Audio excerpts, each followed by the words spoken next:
वर्ग A B C D में यदि ए सी बराबर 10 सेमी हो तथा बी ओ बराबर 2x + 1 सेमी हो तो x का मान ज्ञात कीजिए। तो सबसे पहले हम एक वर्ग बना लेते हैं। वर्ग का क्या नाम है? ए बी सी डी, और इसके दो विकर्ण बना लेते हैं, ए सी और बी डी। ये यहाँ पर ओ बिंदु पर काटते हैं। विकर्ण जहाँ पर काटते हैं तो ये समकोण पर काटते हैं, वहाँ पर 90 डिग्री का कोण बनता है। यहाँ पर 90 डिग्री का कोण बनेगा, और ये चारों कोण भी इसके 90-90 डिग्री के होते हैं।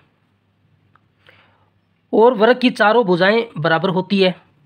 हमें मान दिया है ए सी, ये जो पूरा विकर्ण है ना ए सी, इसका मान हमें 10 सेमी दिया है। और बी ओ, इतनी जो दूरी है ना बी ओ, इसका मान हमें दिया है 2x + 1 सेमी। वर्ग के विकर्ण बराबर होते हैं। जो ए सी का मान है वो बी डी के बराबर होगा, ए सी बराबर बी डी होता है। और ये दोनों विकर्ण एक दूसरे को समकोण पर समद्विभाजित करते हैं। समद्विभाजित करने का मतलब दो बराबर भागों में बांटते हैं। तो जो ए सी है ना वो ए ओ सी के बराबर होगा। ए सी विकर्ण है, दो बराबर भागों में विभक्त हो गया, ए ओ का मान ओ सी के बराबर होगा।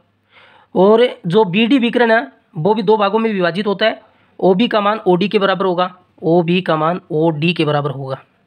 अब यहाँ से देखिए कि ए सी का मान 10 सेमी है और ये पूरा विकर्ण दो भागों में विभाजित होगा, तो ए ओ का मान इसका आधा 5 हो जाएगा और ओ सी का मान भी 5 हो जाएगा। और इसका मान तो हमें दिया है 2x + 1। जब दोनों विकर्ण बराबर हो, ए सी और बी डी बराबर हो और ये एक दूसरे को समद्विभाजित करते हैं, तो ए ओ का मान ओ बी के बराबर होगा। ए ओ का मान ओ बी के बराबर होगा क्योंकि दोनों विकर्ण बराबर है। ए ओ का मान कितना 5 है, ओ बी का मान कितना 2x + 1 है। तो यहाँ से हम 2x का मान निकालें, ये प्लस का 1 उधर जाएगा तो माइनस का 1 होगा, तो 5 में से 1 घटाएंगे तो 4 आएगा। 2x का मान 4 है, x का मान निकालना है, ये 2 गुना में है तो इधर जाएगा तो इसके भाग में चला जाएगा। 4 में 2 का भाग देंगे तो 2 सेमी x का मान आएगा।